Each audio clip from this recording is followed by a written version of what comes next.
Hello, good evening, everyone. My name is Sandra S. and as always, I'm here for business. The Ghana Union of Traders Association, GUTA, has given a 3-month ultimatum to government to push out foreigners in the local retail market. GUTA has threatened what it calls destiny demonstration if government fails to accede to their call. President of GUTA, Dr. Joseph Obeng, issued a threat when the association and its Nigerian counterparts held an emergency press briefing at Opera Square in the Central Business District. Charles Aite was there for Joy Business and has come through with this report. President of GUTA, Dr. Joseph Obeng, in an emergency press briefing, detailed plans to call for a Destiny Day demonstration, which will see a nationwide shutdown of all shops belonging to Ghanaian retailers if the retail trade controversy is not resolved. The Destiny Day demonstration is going to see chaos in this country. We have never been uncivil, ever. But probably if you push too much, you see the animal impede. Traders are going to refuse payment of taxes, where we are going to demonstrate, close down our shops, and demonstrate on the streets every day till our pleas are heard. In spite of the fact that the GUTA authorities are for the reopening of the shops of some foreign retailers here at the Opera Square, members are just against it, saying that it goes against their ideals. The fact that the entire retail space here in Accra is their preserve. This was how local retailers reacted to the official order for all closed retail shops of foreigners to be opened. Then the leaders themselves, by the next day, if they open the shop today for the foreigners, the next day before they will come, we will lock their own shop. The leaders will lock their shops. What we are saying is that this local market is for the local people. Okay, we are not hustling anything with them. The issue is that they are foreigners. They have to do wholesaling, not retailing.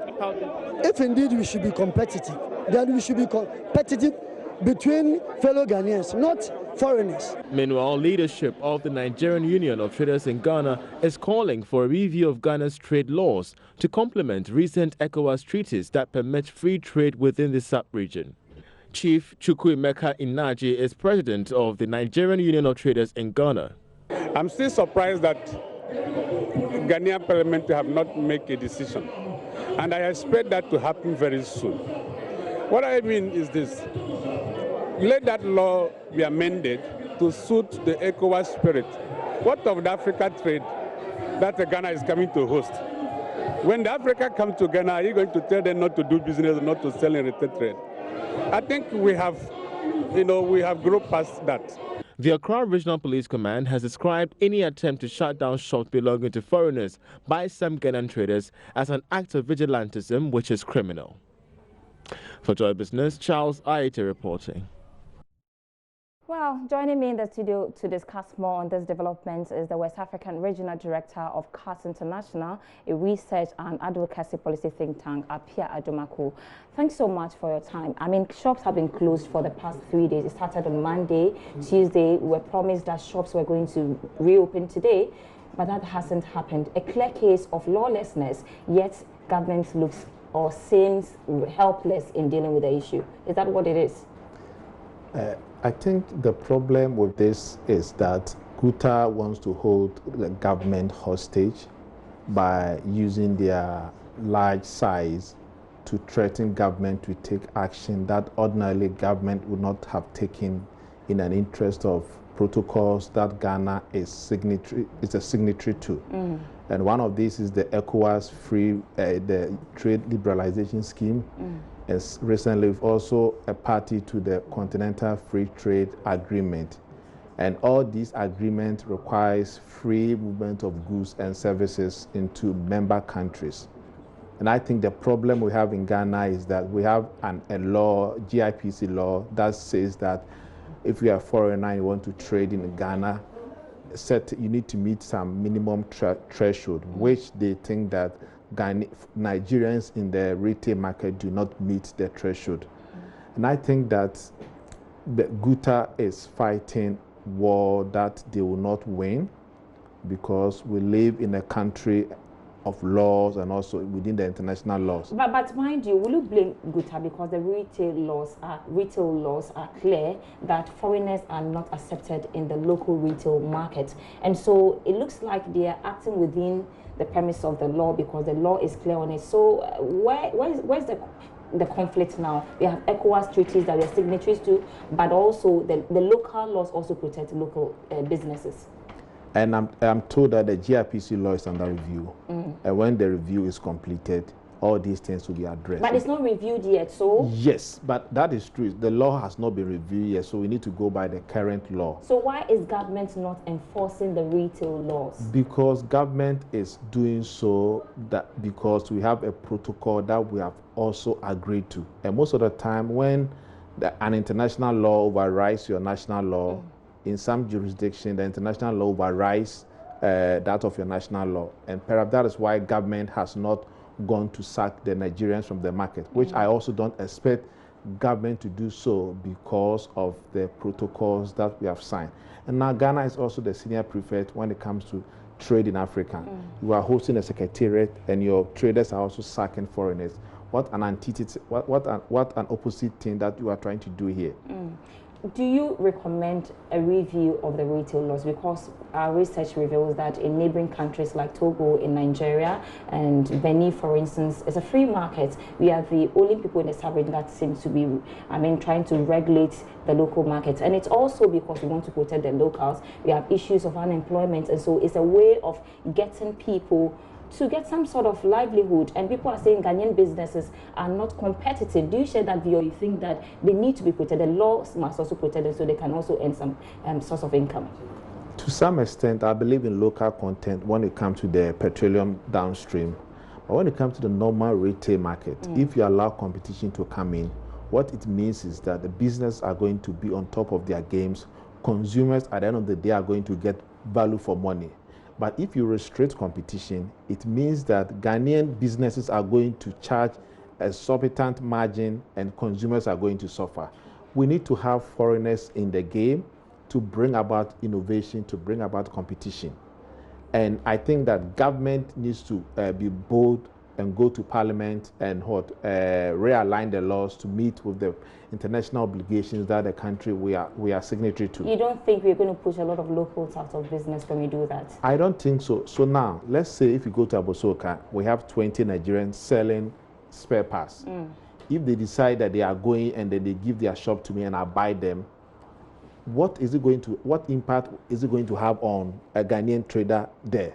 I think that the cries that the Guta is crying, we need to have an evidence-based research to understand their issue. Perhaps their issue might not be that Nigerians are in the market. Maybe because they may not be able to compete with Nigerians when it comes to prices. And that if that is so, that is purely competition issues, not any other things. And let us not, bundle everything together that Nigerians are causing. They are not causing any problem. So long as not only Nigerians, they say foreigners. Foreigners. Yes. So far as they are doing their business legitimately, they are not smuggling goods and they are paying their taxes. I think that we should allow legitimate businesses Quickly before we 30 seconds, do you fear reprisal attacks should things remain same? Yes, and I fear that. All right, thank you very much for your time. Let's now do other stories and to the local rap scene now, where the Association of Ghana Industries wants government not to introduce new taxes with just days ahead of the mid-year budget review. Details plus more local business headline stories coming up next in our summaries. The Business and Financial Times reports that businesses have warned against the introduction of new taxes in the mid-year budget review because it will be counterproductive and could destabilize the business community. Rather, they are urging the Finance Minister, Kenneth Oriatta, to review a number of policies they claim are having negative repercussions on local businesses, particularly those in the manufacturing sector. Graphic Online reports that Ghana is set to make billions of dollars from other tree crops aside from cocoa following the successful implementation of the Planting for Export and Rural Development. The Ministry of Food and Agriculture, in collaboration with the Ministry of Local Government and Rural Development, has launched an ambitious program to diversify the country's agricultural export capacity.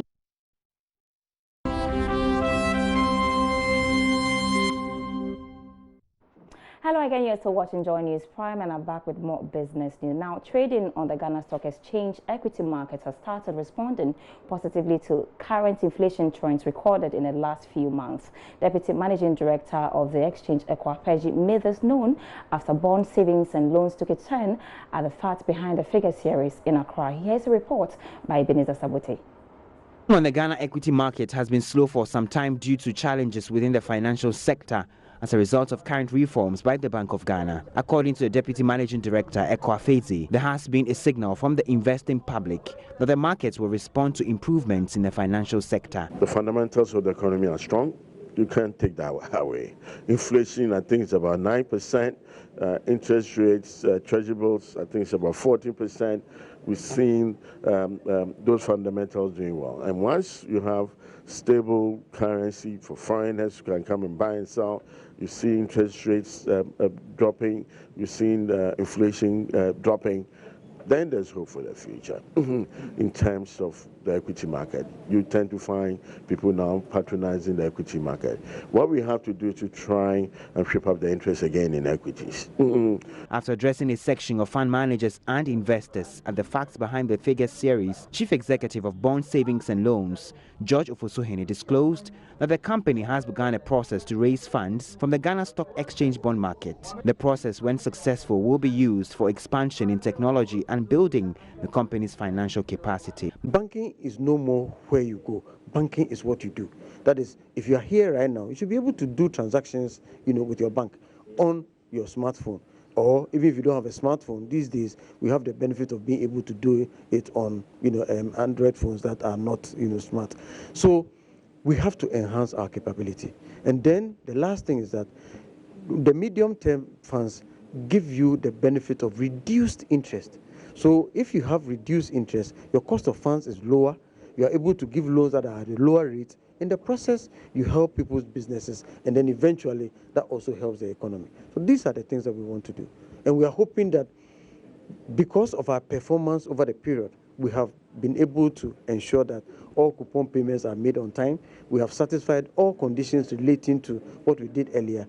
We have the inclination that fund managers will support this new move that we are trying to make, to raise more money. Many more companies are being encouraged to use the secondary bond market to raise funds for their operations. Ebenezer Sabute's report for Joy Business. Meanwhile, Managing Director of the Bond Savings and Loans company, George Ofosuhene, has appealed to the public to desist from churning out false information about the savings and loans industry. He said such acts are creating panic. His call follows Bank of Ghana's decision to extend the financial cleanup period for the savings and loan sector. This business that we do requires that people can feel confident and can trust. Because, there isn't anybody who will put his money anywhere if he feels that his money is at risk. So if there's anything that is going on that creates an issue of confidence, then you have a problem of people being reluctant to put their money in there. So it is right that there's an issue with confidence. We all have to support in bringing up this confidence. That's why I was talking the way I did earlier on, that I am looking for something like a crusade. Let us go out there, let's talk to people, let people understand that if we all go to any of the institutions and go and ask for our money, none of the institutions will continue to survive. There's the need for us to be patient, and even if you have had problems with your institution, Bank of Ghana has said it and continues to say it and has shown clearly that nobody who is a depositor has lost money and nobody who is a depositor will lose money. So don't rush. Even if you have a problem, you take your time and just make sure that whatever document that the company has given to you is authentic and you can use it to prove that you put your money there. And the areas where there are no issues, don't rush there and go and say that I'm taking my money. In other news tonight, policy analyst and chairman of the Public Interest and Accountability Committee, PIAC, Dr. Stephen Mantiao, is calling for closer collaboration among government agencies to help nip the high rate of corruption in the extractive sector. Speaking to Joy Business at a stakeholder engagement on the findings of a study on typology and nature of corruption risk in Ghana, Ghana's extractive sector, Dr. Stephen Mantia, noted that displacing the corruption chain could earn government more revenue. The typology and nature of corruption risk in Ghana's extractive sector study revealed, despite growth experienced in exploration, production and export of extractive resources, the impact on the economy is below expectation. This development has been largely attributed to widespread abuse and poor management of activities in the extractive sector by companies and responsible agencies. Samuel Bekoe is an economist with the civil society platform on oil and gas. The Petroleum Commission have been complaining about fronting, which is we have local content target, but unfortunately we haven't monitored in terms of how these big companies award their contract. We are trying our best as a country, but we've not gotten there yet. If we get to know that there is some public servant involvement in some of these issues, we need to ensure that we enforce and punish. Of course, we saw from anecdotal evidences that the Galamsey issues or small-scale mining award of licenses involve a lot of conflict of interest, with some officials having interest in some of the companies that were getting licensed over a short time. Also, there have been bureaucracy in the award of contract or authorizations issued by the government, and these bureaucracies have fueled bribery in the sector as well. Policy analyst Dr. Steve Mantia, however, noted the need for proper collaboration amongst regulatory agencies to curb corruption in the sector. It's our conviction that this country may be losing much more in revenue, badly needed to finance our development as a result of lack of coordination between regulatory agencies and the tax collecting agencies or authority. Let's say, for instance, if at the beginning of the year a company prepares its program of work and submits this program of work to the Petroleum Commission, the expectation under this coordination thing that we're talking about will be for the Petroleum Commission to automatically share this information with the Revenue Authority so that their transfer pricing antenna goes up, because the plan of work will give indication as to the major procurements to be made in that particular year. And so you follow and ensure that the prices that are being quoted by the company for the various procurement they are making are in tandem with internationally benchmark prices, so that you do not get shortchanged along the line. The typology and nature of corruption risk in Ghana's extractive sector report forms part of a larger national anti-corruption project. For Joy Business, Sheila Tamaklu. A former boss of the Ghana National Petroleum Corporation, GNPC, Alex Mould, is ruling out any reduction in petroleum prices even if all toll debts are paid. This follows reports that clearance of the 1.85 billion debt could help reduce petroleum prices. But we'll be bringing you that story in our subsequent bulletin. Now to the commodity markets, where crude oil traded at $64.11 a barrel. Gold went for $1,423.33.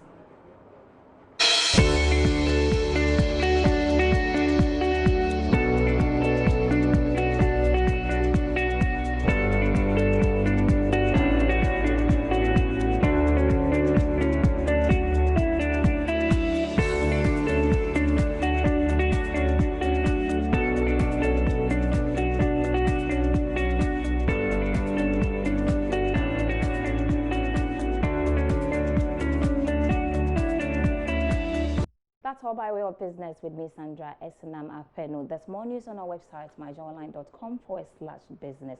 Thanks for watching. Have a great evening.